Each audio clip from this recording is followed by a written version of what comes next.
黒いシャドウがあれば結構誰でもチャレンジできると思うので、ぜひ普段ナチュラルメイクの方とかも試してやってみてください。こんにちは、南方ゆいです。今回はゴシュリゴシックメイクに挑戦しました。ぜひ皆さん見てください。どうぞ。今回のカラコンはヴィーナスアイズさんのエッジグリーンをつけました。少し直径がちっちゃめなんですけど、綺麗にグリーンが発色するので、今回のゴシックメイクに合うと思ってこちらのものを着用しました。はい、次にメナードのコラックス B という美容液を塗っていきました。これですね、私ずっと使ってるんですけど、ファンデーションの前に塗るとすごい保湿効果があって、コラーゲンを入れるものなんですけど、そう保湿効果があるので、これをたっぷり塗ってファンデーションをつけると良いので、こちらをまんべんなく塗っていきました。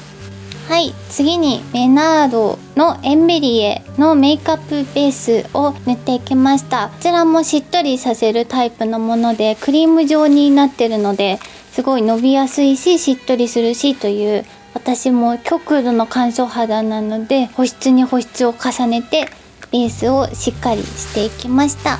はい、お次にシャネルのメイクアップベースを塗っていきました。これもクリームタイプのものなんですけど、日焼け止め効果が入っていて結構白肌に仕上がるので、今回は結構白目にしたかったので、こちらのベースを上から重ねていきました。次に RMK のジェルクリーミーファンデーション101番を塗っていきました。これずっと使ってるんですけど、本当に保湿も伸びもムラもなくしてくれるし、透明感出させてくれるので、こちらのものを塗っていきました。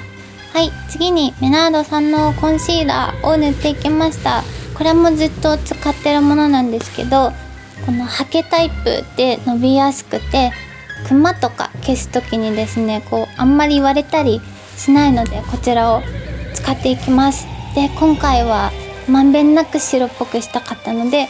クマに塗ったのと、あと10年ぶりぐらいに鼻ニキビができてしまったので、はい、お鼻にもちょっと塗ってニキビを隠して全体的に色を均一にしていきました。はい、次にフェイスパウダーシャネルさんの塗っていきました。これすごい買う時に白か茶色かで迷ったんですけど、今回白を買ってこれ使いました。で、今回は結構白い肌にしたかったので、専用のパフで多めに塗っていったんですけど、通常使いしたい時はハケってくるくるポンポンしてさーって塗るとそんなに白くならないので、結構何にでも使える良きものです。はい、お次にマキアージュさんのファンデーションを気になる部分に重ねてのせていきました。私は結構専用のパフが肌に合わないので、100均で売ってる使い捨てのこういう三角形のパフを使うと結構きめ細やかに乗ってくれるので、これで気になる部分、目の下とか鼻小鼻とか赤みがある部分に上からのせていきました。お次にケイトのアイブロウを塗っていきました。今回ですね、ペンシルタイプのもので、今前髪で結構隠れちゃってるんであんま分かんないんで、形は個人に好きな形でいいと思うんですけど、結構眉山を作って描いた方がゴスっぽくはなると思います。でも今回私はいつもの眉毛で結構平行気味に描いていきました。はい、そしてお次にアイブロウマスカラ重ねていきました。自分の髪色よりも結構明るめのものをいつも使ってるんで、いつも使っているものを上から重ねていきました。お次にカルディナーレのアイシャドウを塗っていきました。この左下の一番濃い黒い色をのせていったんですけど、ちょっと薄くつくぐらいな感じでまぶたのアイホールまんべんなくのせていきました。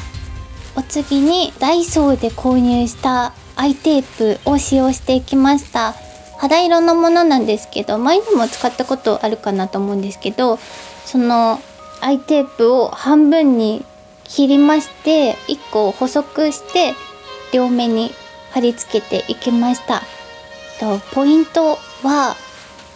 目頭を自分の二重の線より上に持ってって、最後は自分の二重に合わせるとうまく二重が作れると思うので、そんな感じでやってみてください。はい、お次にカルデナーレのさっきのアイシャドウに戻っていきます。そしてこの黒い色をさっき塗ったところに重ね付けする感じで、二重のラインは結構濃いめにのせていきます。そして下の方にもですね、結構いつもは3分の1ぐらいしか目尻にのせないんですけど、もう今回はガガガッと目頭寄りの方までのせて、ちょっとぼかしながらのせていきました。この上の方のブラウンを目頭の上まぶた、目頭寄りのところにちょっとちょんちょんとやっていきました。アイテープも隠れますし、いきなり黒が入ると結構浮いちゃったりするので、なじませるために目頭にこちらの色をのせていきました。はい、次につけまつげのせていきました。ダイヤモンドラッシュのセレブのせました。今では結構みんな使ってないと思うんですけど、ゴシックメイクに合うなと思って、私昔も愛用していたので、今回こちらの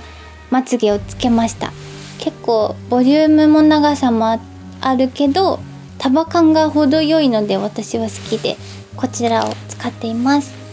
はい、まつげつける時はですね、結構いつも下目につけたりするんですけど、今回は上向きにしてつけていきました。で、いつも目尻寄りにつけたりするんですけど、今回はカットすることなく使ったので、結構目頭寄りからも一面にまつげ上向きになるようにつけていきました。はい、お次は K パレットさんのリアルラスティングアイライナ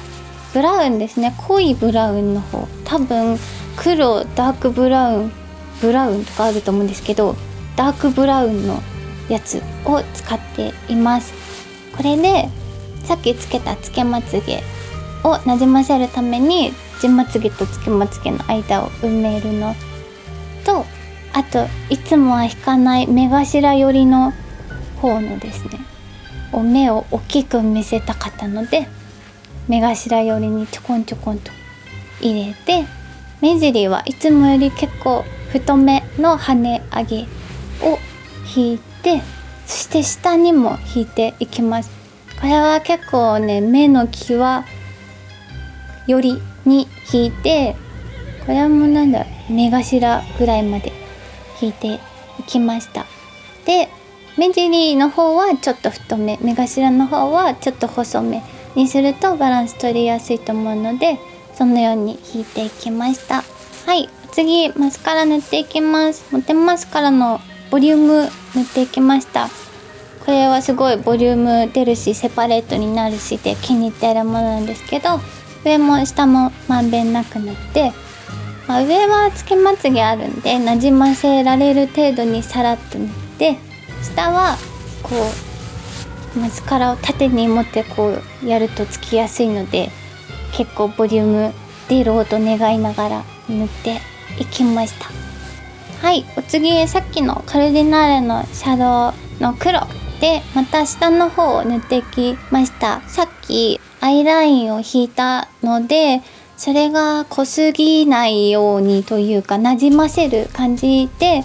細めのチップで上から塗っていきました。次にビセさんのアイカラーを塗っていきました。これの赤い色を目頭くの字にですね入れていきました。ゴシックはあんまりチークとかしてない方が好きなので、でもちょっと色味も入れたいなと思って、今回目頭にこのボルドーの色をのせていきました。これによって目も大きくなりますし、華やかさもちょっと増すので、こちらのせていきました。次にキャンメイクさんのシークレットカラーアイズを塗っていきました。これはですね、ノーズシャドウ代わりにこの一番暗い色を使いました。鼻の3分の2ぐらいまで横に入れたのと、あと眉毛の3分の1ぐらいまでこう眉毛の下の方に入れて、凹凸をはっきり出させるためにこちらのせていきました。